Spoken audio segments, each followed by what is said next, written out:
بسم اللہ الرحمن الرحیم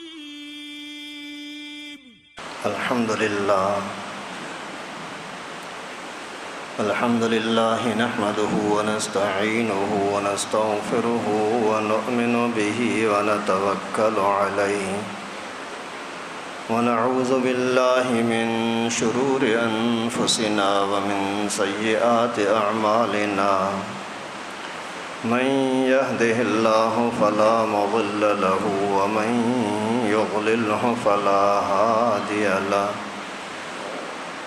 وأشهد أن لا إله إلا الله وحده لا شريك له وأشهد أن محمدًا عبده ورسوله أما بعد فأعوذ بالله من الشيطان الرجيم بسم الله الرحمن الرحيم والعصر إن الإنسان لفي خسر إلا الذين آمنوا وعملوا الصالحات وتواصوا بالحق وتواصوا بالصبر صدق اللہ العلی العظیم۔ محترم دوستو عزیزو، اللہ تعالی نے انسان کو ایک مقصد کے لیے پیدا فرمایا ہے،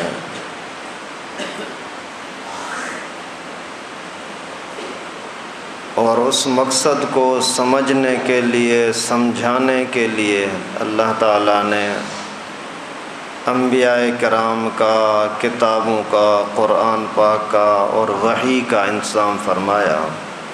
جہاں آگے جگہ خالی ہے تو آگے آ جائیں، وہ جگہ خالی ہے، ادھر جگہ خالی ہے، آگے جب جگہ ہو تو پھر اچھا نہیں ہے۔ تو اللہ رب العالمین نے پھر دین کو سمجھانے کے لیے استاذوں کا اور کتابوں کا انتظام فرمایا۔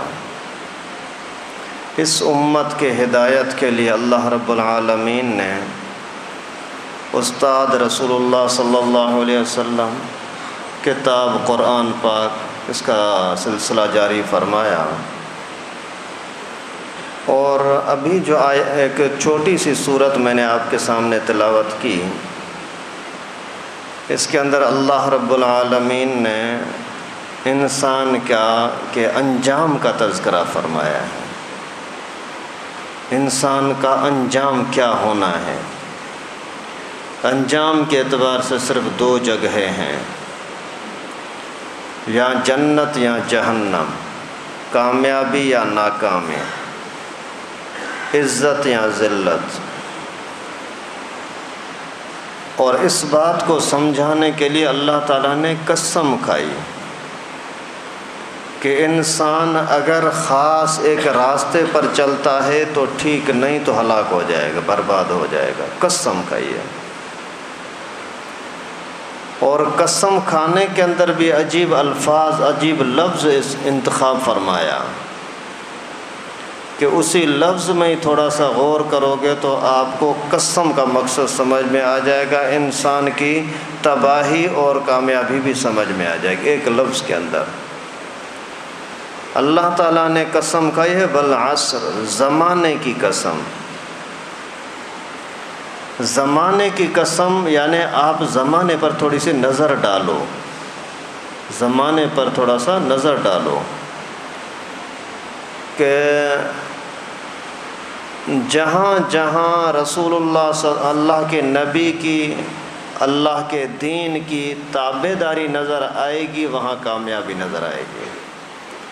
زمانے کو دیکھو، جہاں جہاں لوگ دین سے، دین والوں سے ہٹ گئے، کٹ گئے، تباہ ہو گئے۔ حسن و جمال بھی تھا ابو لہب کی طرح لیکن ہلاک ہو گیا، مال اور جائیداد بھی تھی شداد کی طرح لیکن تباہ ہو گیا، حکومت اور پاور طاقت تھی نمرود اور فرعون کی طرح لیکن تباہ ہو گئے۔ اور غریبی تھی، عوام ساتھ نہیں تھا، حکومت نہیں تھی، مال متاع نہیں تھا، دنیا کی جائیداد نہیں تھی، حضرت موسیٰ علیہ السلام کامیاب ہو گیا، اللہ کے نبیوں کے ماننے والے کامیاب ہو گئے۔ تو کامیابی کے لیے، ناکامی کو سمجھنے کے لیے آپ تھوڑا سا زمانے پر نظر تو دوڑاؤ۔ اگر نظر دوڑاؤ گے تو آپ کو قسم اسی لفظ کی کھانے کا مقصد سمجھ میں آ جائے گا کہ اللہ تعالیٰ نے یہی قسم کیوں کھائی۔ قسم کھانے کے بعد پہلے اللہ تعالیٰ نے فرمایا ان الانسان لفی خسر، سارے انسان تباہ ہو جائیں گے، خسارے میں ہیں، رسوا ہو جائیں گے۔ لیکن رسوائی سے بچنے کا راستہ بھی پھر اللہ تعالیٰ نے بتا دیا الا الذین آمنوا وعملوا الصالحات وتواصوا بالحق وتواصوا بالصبر۔ اگر آپ نے اپنے آپ کو سنبھالا، ایسے ہی غفلت میں نہیں رہے، سنبھل کر چلے اور ان اصولوں کے مطابق چلے تو بچ سکتے ہو، تو خسارے سے نکل جاؤ گے، نہیں تو خسارے میں پڑ جاؤ گے۔ مقصد یہ ہوا کہ اصل انسان اپنی طبیعت پر چلے گا تو برباد ہو جائے گا، کیوں؟ اس لیے پہلے بتلایا کہ ان الانسان لفی خسر، بھائی تمہارے لیے خطرہ ہے، بچ نہیں سکتے ہو۔ ہاں اگر بچنا چاہتے ہو تو ایمان لاؤ، اچھے عمل کرو، دین دوسروں کو بتاتے رہو، دین پر ڈٹے رہو۔ یہ چار چیزیں اگر آپ کے اندر ہیں تو خسارے سے بچ سکتے ہو، نہیں تو نہیں، تباہی سے بچ سکتے ہو، نہیں تو نہیں۔ ابھی مفسرین کرام فرماتے ہیں کہ پہلے اللہ تعالیٰ نے خسارے کا ذکر کیا، بعد میں پھر اعمال کا تذکرہ کیا، ایمان کا تذکرہ کیا۔ مقصد یہ ہے کہ جو سیکھتا نہیں ہے، غافل رہتا ہے، وہ تباہ ہوگا۔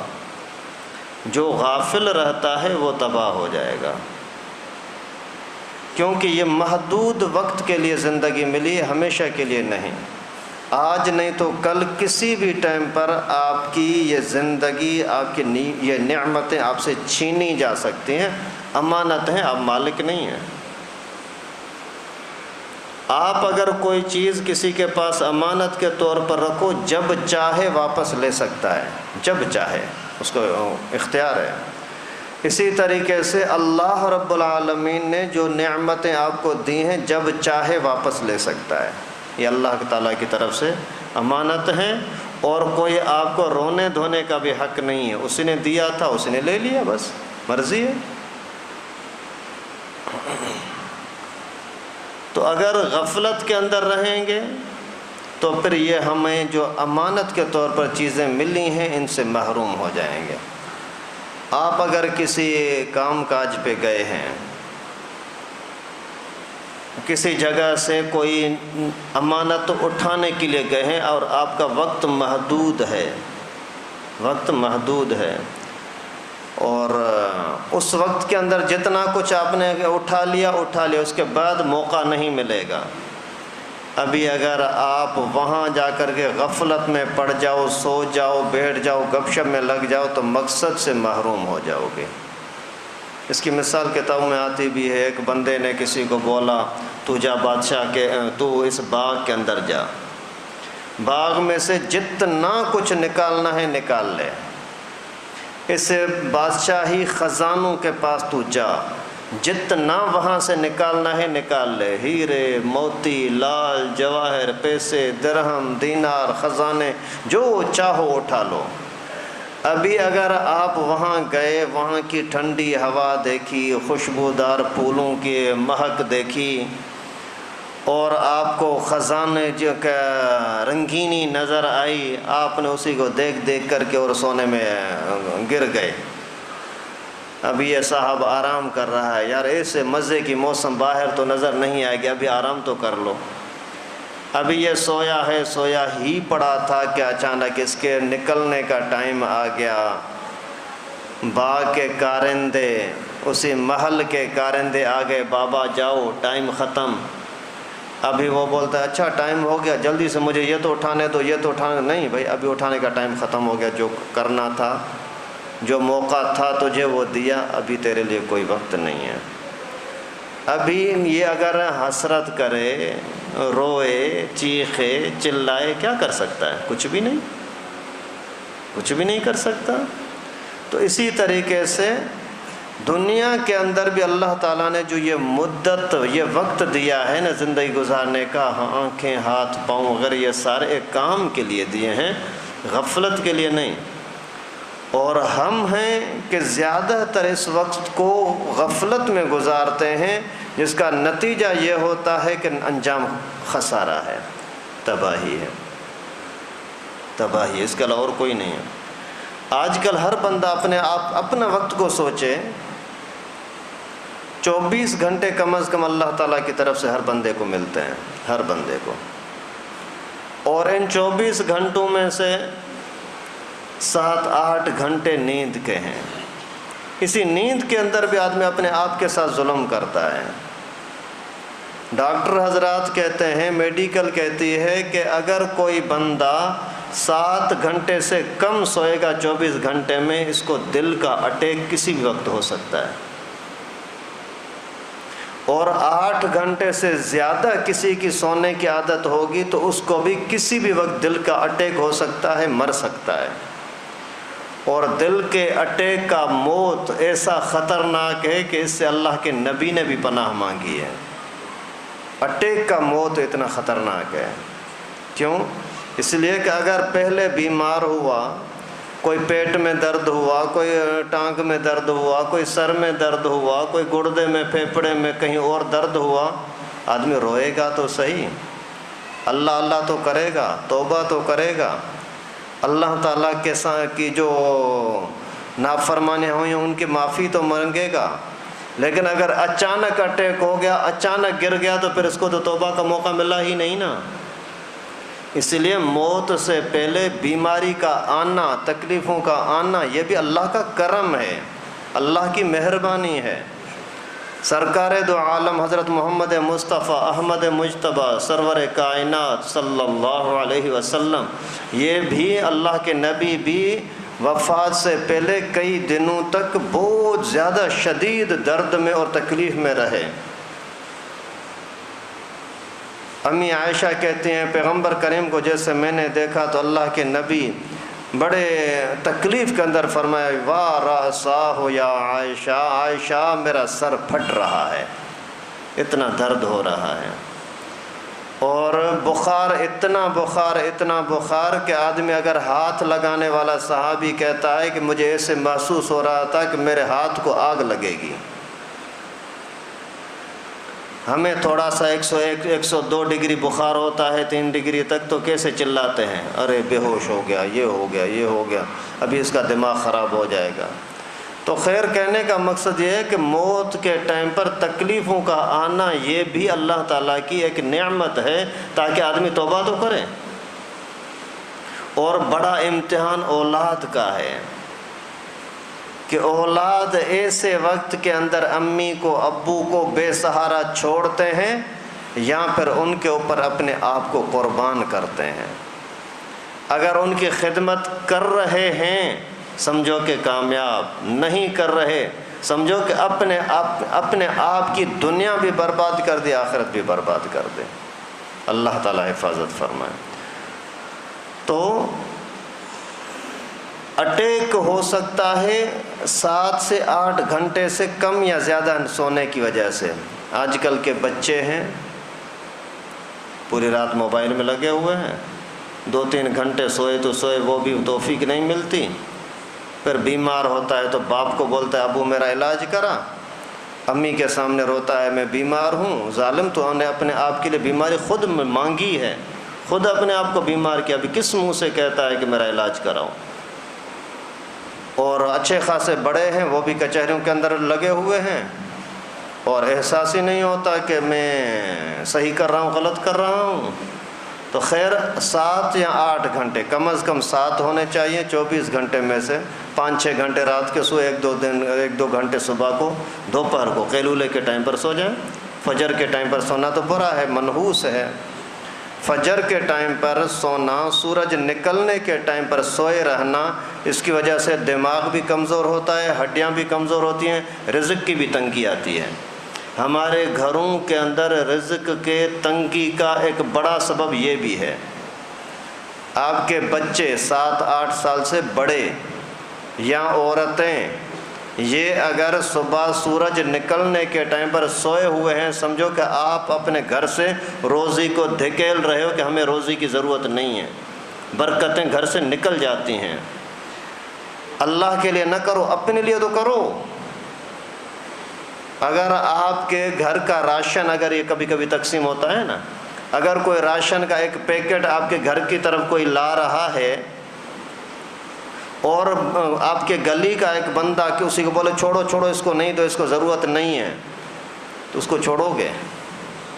اس کے ساتھ لڑنے کے لیے تیار ہو جائیں کہ تو نے کیوں شرارت کی ہے، وہ تو میرا نصیب ہے، میرے لیے لا رہا تھا، تو نے کیوں گڑبڑ کی؟ اس کے ساتھ لڑائی کے لیے تیار ہو جاتے ہو۔ اور تیرے 10 سال کے بیٹے کی وجہ سے رزق آ رہا تھا، اس کے سونے کی وجہ رزق پیچھے چلا گیا۔ تیری بیوی کی لاپرواہی کی وجہ سے رزق آ رہا تھا، فجر کے ٹائم پر سوئی ہوئی تھی، جس کی وجہ رزق پیچھے چلا گیا، تو اس سے محبت کیوں کرتا ہے؟ پھر محلے والے سے دشمنی کیوں کرتا ہے؟ تو خیر، غفلت کے سے اپنے آپ کو بچائیں۔ آپ کے 7 یا 8 گھنٹے چلے گئے سونے کے اندر۔ ہر بندہ مکلف ہے، کسی نہ کسی کام کے اندر لگا ہے۔ پاگل لوگ فارغ ہوتے ہیں، عقل مند لوگ کسی نہ کسی دھندے میں لگے ہوتے ہیں۔ کافی سال پرانی بات ہے کہ ہم محلے کا ساتھی تھا، اس نے مجھے بولا کہ میں نے بولا کیا کرتے ہو؟ بولا کچھ نہیں کرتا۔ ارے بابا یہ کون سا طریقہ ہے کچھ نہیں کرتا؟ میں نے بولا کچھ تو کرو۔ بولا نہیں، اللہ کے فضل سے یہ کرایہ وغیرہ ادھر ادھر سے آ جاتے ہیں، اس وجہ مجھے کچھ کام کرنے کی ضرورت نہیں پڑتی۔ میں نے بولا اللہ کے بندے، پیسے کمانے کے لیے نہ صحیح، اپنے آپ کو مصروف کرنے کے لیے تو کام کر۔ فارغ بیٹھنا کون سی عقل مندی ہے؟ کون سا آپ دین کے اندر ٹائم لگا رہے ہو؟ تو کم از کم اپنے آپ کو مصروف تو رکھو۔ تو عقل مند جو بھی ہو وہ اپنے آپ کو مصروف رکھتا ہے، پاگل آدمی، چریا آدمی، وہ اپنے آپ کو فارغ رکھتے ہیں۔ تو 7-8 گھنٹے آپ کے کام میں چلے جائیں گے، کسی نوکری میں جانا ہے، کوئی فشری میں جانا ہے، کہیں بھی جانا ہے، آپ کا آنا جانا آدھا گھنٹہ گھنٹہ وہ نکالو، 6-7 گھنٹے آپ کے کام کے لگا لو، تو ابھی یہ 16-17 گھنٹے ہوئے، اس سے زیادہ نہیں ہوا۔ ابھی 16 گھنٹے اگر یہ ہو گئے تو بقایا 8 گھنٹے تھوڑا ٹائم تو نہیں ہے۔ وہ 8 گھنٹے کہاں گزارتے ہو، اس میں تھوڑا سا سوچا ہے کبھی؟ کہاں جاتے ہیں بھائی؟ دوستوں کے ساتھ ملنے میں جاتے ہیں، بے فائدہ فون کر کے، ارے کیا حال ہے، کیا ہے، کیا کھایا ہے، کیا پیا ہے، کہاں جانا ہے، کیا کرنا ہے۔ ارے بابا، اللہ کے بندے، تو اپنا اتنا قیمتی وقت ایسے ضائع کر رہا ہے؟ یار چائے پینے کے لیے وہ وہاں جانا ہے، آپ کے 15 منٹ کے جانے کا ٹائم ضائع ہو رہا ہے، آنے کا اتنا ٹائم ضائع ہوگا، وہاں جا کر کے آپ بیٹھو گے کیا کرو گے؟ تو کتنا ٹائم روزانہ ضائع ہو رہا ہے۔ ایک بزرگ تھے، وہ کھانا نہیں کھاتے تھے، کھانا، اور کھانے کی جگہ پر ستو کھا کر کے گزارا کرتے تھے۔ کسی نے پوچھا بھائی ایسا کیوں کرتے ہو؟ بولا یار کھانے میں ٹائم بہت لگتا ہے، ٹائم ضائع ہوتا ہے، چباتے رہو چباتے رہو، ٹائم ضائع ہوتا ہے، اس وجہ سے مجھے خطرہ ہے قیامت کے دن اللہ تعالیٰ مجھ سے یہ پوچھ نہ لے کہ اتنا ٹائم تو نے کیوں ضائع کیا تھا۔ حضرت ابن حجر عسقلانی رحمۃ اللہ علیہ فرماتے ہیں کہ جس ٹائم پر میں کتابیں لکھتا ہوں، اس بزرگ کے بارے میں آیا ہے کہ دونوں ہاتھوں سے لکھتے تھے، اس ہاتھ سے بھی اس ہاتھ، ایک ہی ٹائم پر۔ ہمارا اس ہاتھ سے کچھ لکھنے کی طاقت ہی نہیں ہوتی۔ اتنا دین کا کام کیا۔ بخاری شریف کی سب سے اہم ترین مضبوط ترین جو شرح ہے وہ اسی ہی حضرت ابن حجر عسقلانی رحمۃ اللہ علیہ کی ہے، فتح الباری۔ اور یہ بزرگ فرماتے ہیں کہ میں جب لکھتا رہتا ہوں، جب پھر اپنے قلم کے اندر سیاہی ڈالنی ہوتی ہے نا، سیاہی کا انتظام کرنا ہوتا ہے، اس ٹائم پر بھی مجھے یعنی یہ خدشہ ہوتا تھا کہ اتنا ٹائم میرا غفلت میں شامل نہ ہو جائے۔ قیامت کے دن غفلت میں شمار نہ ہو جائے کہ میں نے اتنا ٹائم اس میں جو لگایا تو دینی کوئی کام کیوں نہیں کیا. پھر اس وجہ سے جب تک وہ قلم سیاہی میں ڈالتا، سیاہی قلم میں ڈالتا، تو تب تک میں کم از کم 3 مرتبہ سبحان اللہ ذکر کر دیتا تھا تاکہ میرا یہ ٹائم بھی غفلت میں نہ جائے، یہ ٹائم بھی غفلت میں نہ جائے. موبائل دیکھنے کے اندر ٹائم لگاتے رہنا. موبائل جائز طریقے سے ثواب کے لیے استعمال کرو تو بہت بڑا ثواب کا ذریعہ بھی ہے، لیکن اگر غلط کاموں کے اندر استعمال کرو تو دنیا کے اندر سب سے بدترین، فحش ترین، گندی ترین چیز یہ موبائل ہے. اگر آپ کسی بازار کے اندر جہاں لیڈیز بازار ہو، مردوں کا کام نہ ہو، وہاں اگر آپ کسی ٹائم پر چلے جاؤ تو اور تو سارے آپ کو برا کہیں گے، لیکن آپ کو اپنا آپ بھی برا کہے گا، آپ کا دماغ بھی کہے گا تو یہ شرم نہیں آتی عورتوں کے بیچ میں بیٹھا ہوا ہے. ایسا ہی ہوتا ہے نا بھائی. تو جب موبائل کے اندر آدمی اجنبی لڑکیوں کو دیکھ رہا ہو، فلم دیکھ رہا ہو، تو یہ اس سے زیادہ گندا نہیں ہوا. اس لیے علماء نے لکھا ہے کہ عورتوں کی تصویریں دیکھنا سامنے عورت کو دیکھنے سے زیادہ برا ہے. سامنے اگر عورت کو دیکھے گا تو اسی کو اپنے آپ کو بھی شرم آئے گی، عورت سے بھی خطرہ ہوگا کہ لعنت نہ کرے، کسی بندوں کا بھی خوف ہوگا کوئی دیکھ نہ لے کہ تو گھر میں جھانک رہا ہے، عورتوں کو دیکھ رہا ہے، جبکہ وہ موبائل کے اندر تصویر کے اندر دیکھ رہا ہوگا تو اس کو ان چیزوں کا خوف ہوتا ہی نہیں ہے. تو اس سے گندی بری چیز اور کوئی چیز ہے؟ اگر اسی موبائل کا صحیح استعمال دیکھو تو کتنی عظیم عبادت. اسی کے ذریعے سے آپ قرآن پاک صحیح کر سکتے ہو، اپنا تلفظ صحیح کر سکتے ہو، بزرگوں کے بیانات سیکھ سکتے ہو، مسائل اسی سے نکال سکتے ہو، اور یعنی دین سیکھنے کا ایک بہترین ذریعہ بھی ہے.